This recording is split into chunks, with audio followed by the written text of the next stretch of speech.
We think of life as confined to a single planet.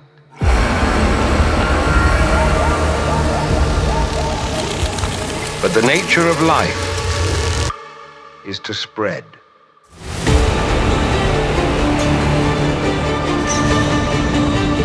To seek out new horizons.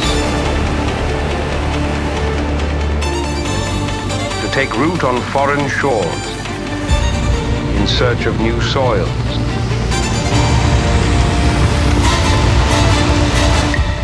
To make its mark on the cosmos.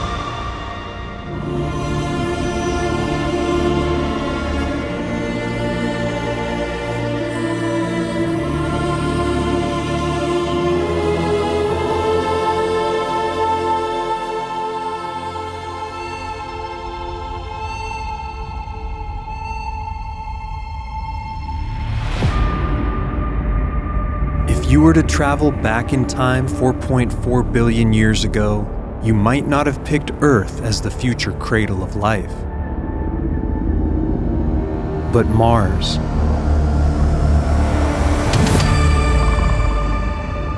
Smaller and quicker to cool, Mars formed a solid crust and flowing water long before the Earth,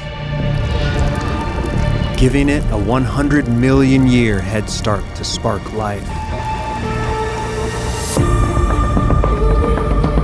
Clues from Martian meteorites and rovers tell the story of a once vibrant world, with rivers winding across ancient valleys, lakes pooling in craters, and a vast open ocean spanning the northern hemisphere.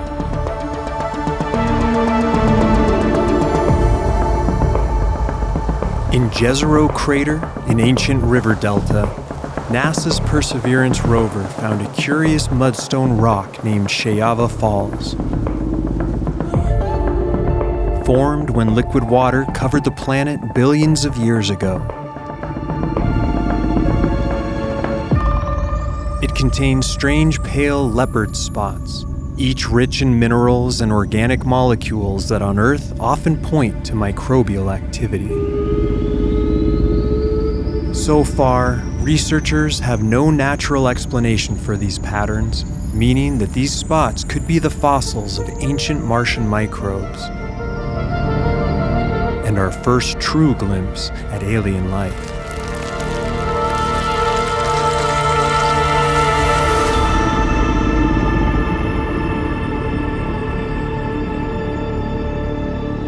But if there really was life here long ago, it would have been under attack. Pummeled by a 300 million year asteroid storm.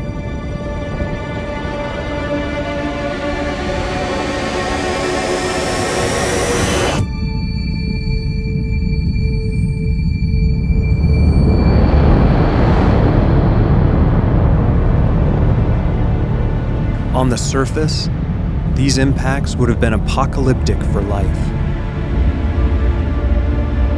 But underground, they may have been a gift.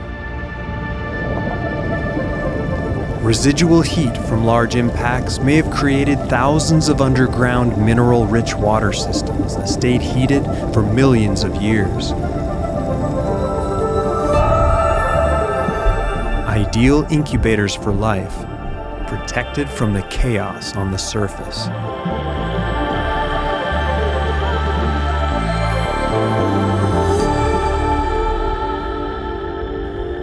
But the barrage of impacts had another effect.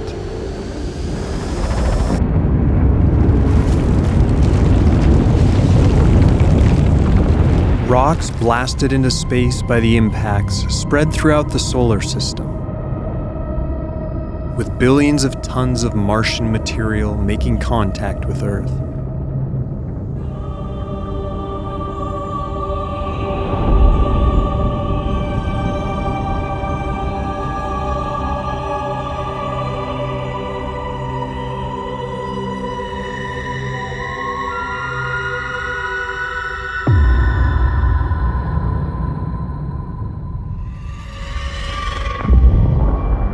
13,000 years ago, one of these rocks struck the Allen Hills in Antarctica.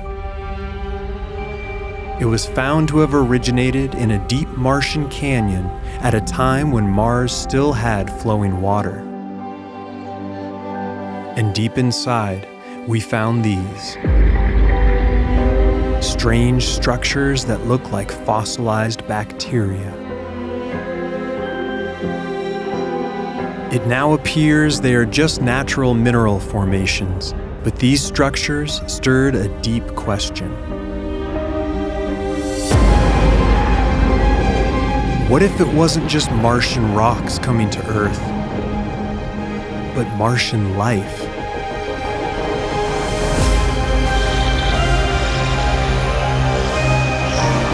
What if our oldest ancestors came from Mars?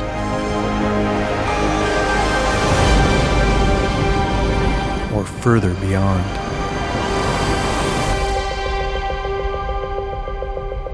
This is the theory of panspermia. And for it to work, life has to survive the gauntlet. A 3-stage journey from hell. First stage, survive being launched into space several times faster than a speeding bullet. Inside a superheated fragment of rock with surface temperatures exceeding 1,000 degrees Celsius. Second stage, endure the long journey through the frozen vacuum of space. Devoid of water, air, or nutrients for potentially millions of years. All while being bombarded by ultraviolet radiation that can shred DNA to pieces. Final stage, withstand the fiery re-entry to a new world as your frozen lifeboat becomes a fireball.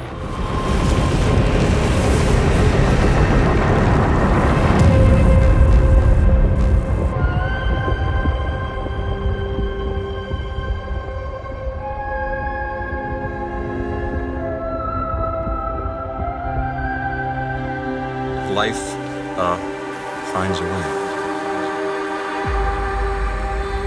Spores of the bacterium Bacillus subtilis have been recovered alive just millimeters inside a rock as its outer surface was superheated to over 400 degrees Celsius.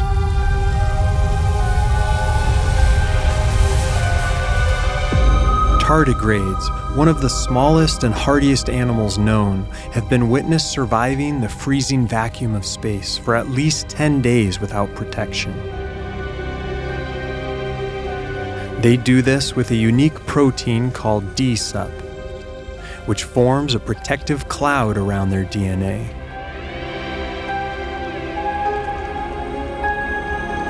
But when it comes to battling radiation, the undisputed king is the bacterium Deinococcus radiodurans.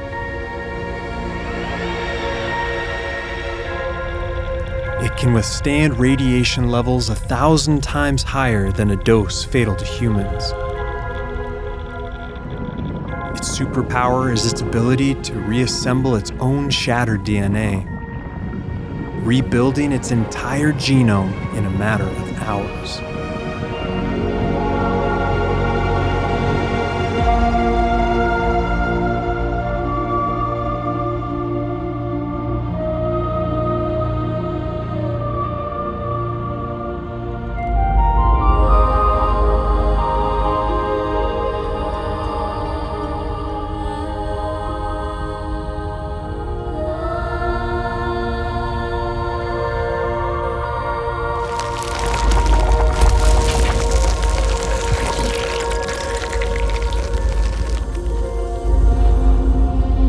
Dead microbial remains contain fragments of DNA that carry valuable information. These fragments could have spilled out into Earth's primordial soup, providing ready-made materials to jumpstart life.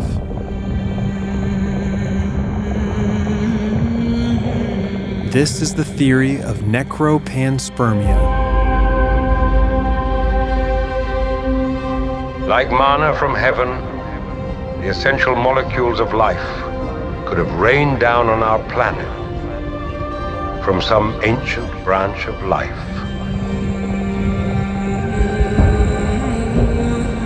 If true, Earth life could be written with borrowed words from a story that began far from our shores, delivered here by microbial martyrs.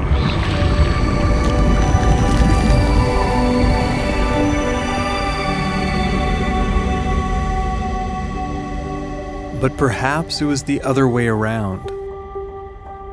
Perhaps Earth was the cradle for life and a launch pad for its journey to other worlds. Tens of millions of rock fragments from Earth have made it to Mars. But due to its closer orbit, Venus may have received far more, potentially 100 times more over the eons.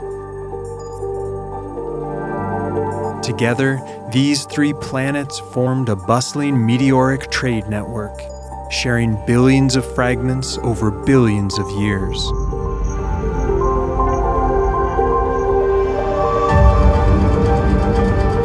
Some rocks travel as far as Jupiter and its moons, potentially seeding their underground oceans.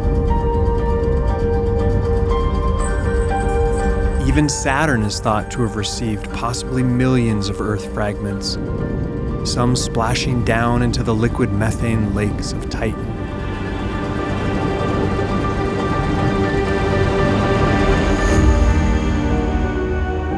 Seen in this way, the solar system could be a constellation of life, intermixing its biochemistry through an interplanetary asteroid highway.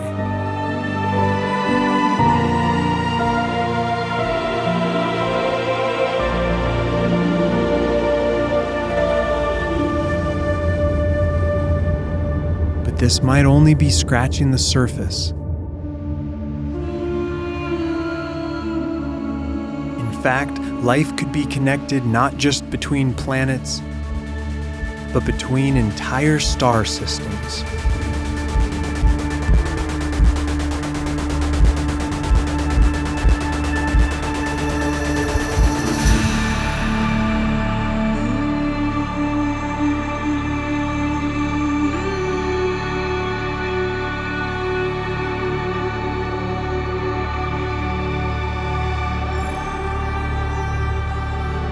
The average distance between neighboring stars in our cosmic neighborhood is about 4 light years, around 40 trillion kilometers.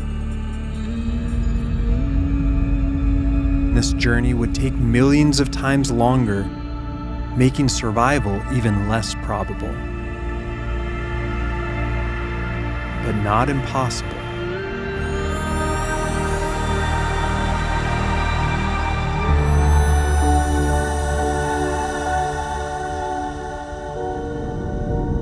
Studies show that microbes shielded inside 3 feet of rock could survive the cosmic radiation of deep space for tens of millions of years.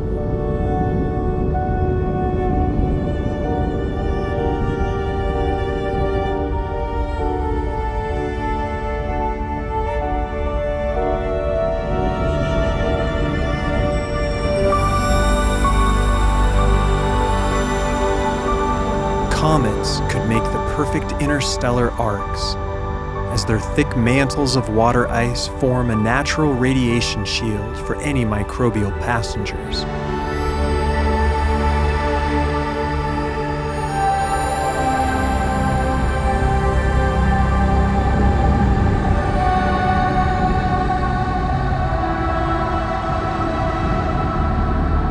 But the best way to close the gap is to pack the stars closer together.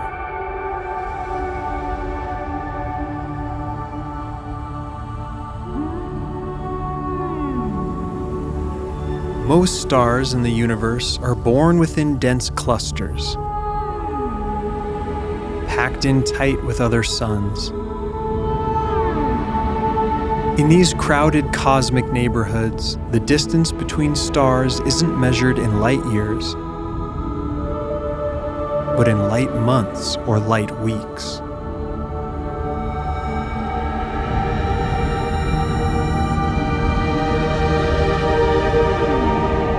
Our own sun was no exception.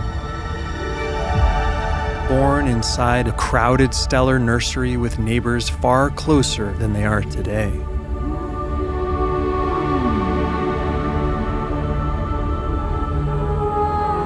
During this period, lasting up to 90 million years, our solar system and its nearest neighbor could have swapped up to 30 quadrillion solid objects.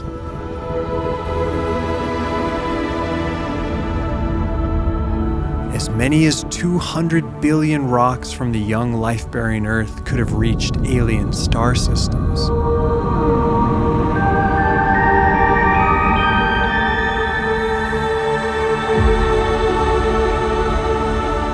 If we ever touch down on nearby alien worlds, we might just find that they are part of our family tree.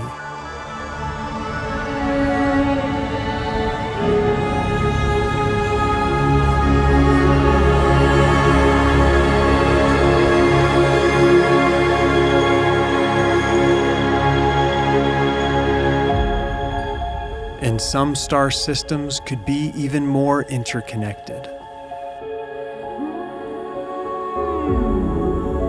Globular clusters, the dense swarms of stars that orbit our galaxy, contain thousands or millions of suns packed into a tight ball. For any planets inside these clusters, the night sky would be permanently ablaze with thousands of nearby stars. Some shining as brightly as full moons.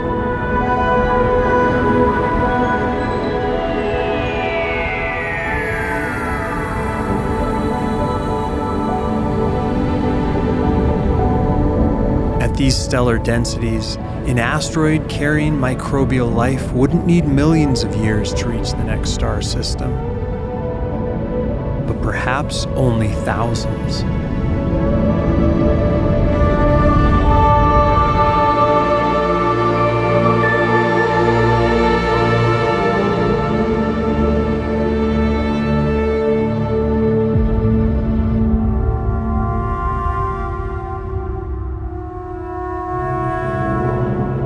Across our galaxy, trillions and trillions of rogue planets wander the darkness alone, cast out of their home system. Their surfaces frozen to near absolute zero. But deep inside, some could retain a molten core, which could supply heat to a subsurface ocean. A perfect sanctuary for an interstellar journey.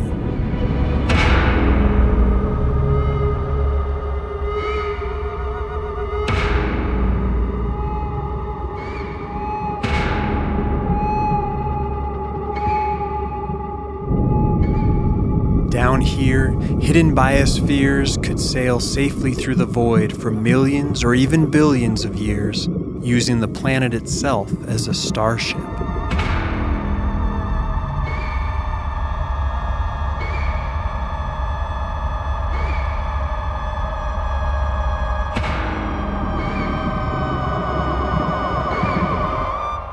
A lucky few could even make the epic journey to an entirely new galaxy, potentially making Panspermia an intergalactic phenomenon.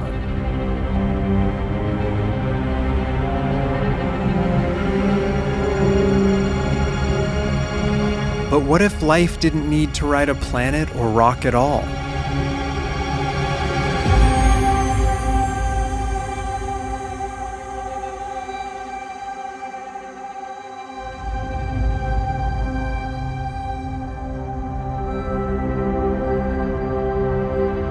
By constructing a living shell to keep in heat and block radiation, communities of cells could weave their own wandering habitats.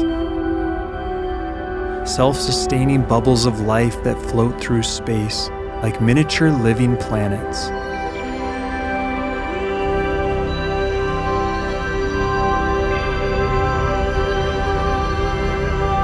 Inside, they'd hold liquid water, recycle nutrients, and use distant sunlight for energy.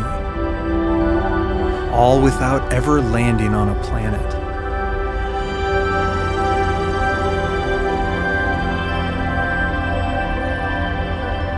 By optimizing their size to a few meters wide, they'd be strong enough to hold pressure, yet light enough to drift through space like cosmic plankton.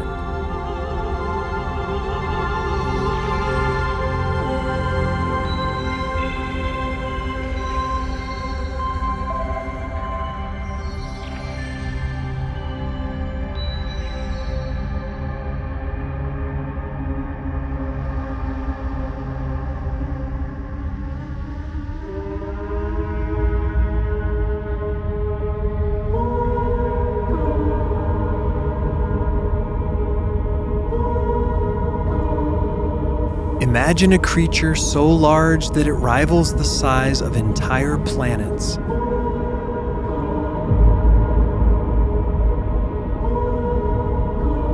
It glides gracefully through the void, guided by an internal organ that senses the faint gravitational pull of distant suns.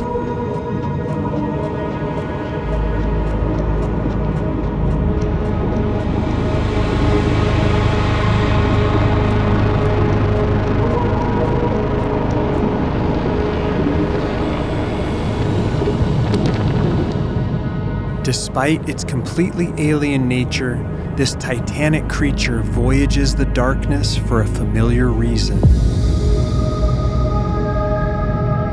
to raise its young, using entire worlds as incubators.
Like cosmic gardeners, advanced civilizations could be casting seeds of life across the universe, possibly as backup copies of their species.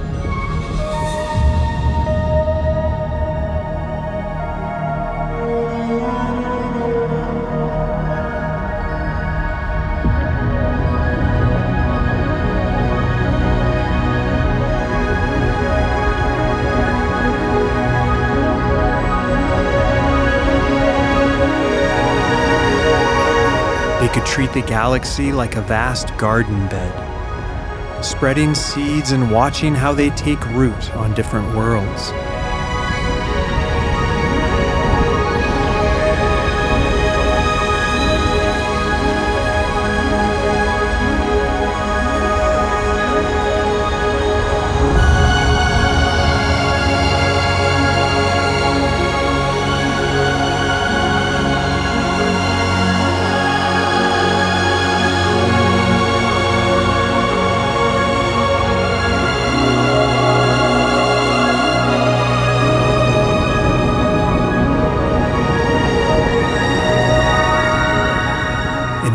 even discover that our own tree of life is just a branch of another civilization's ancient grand experiment.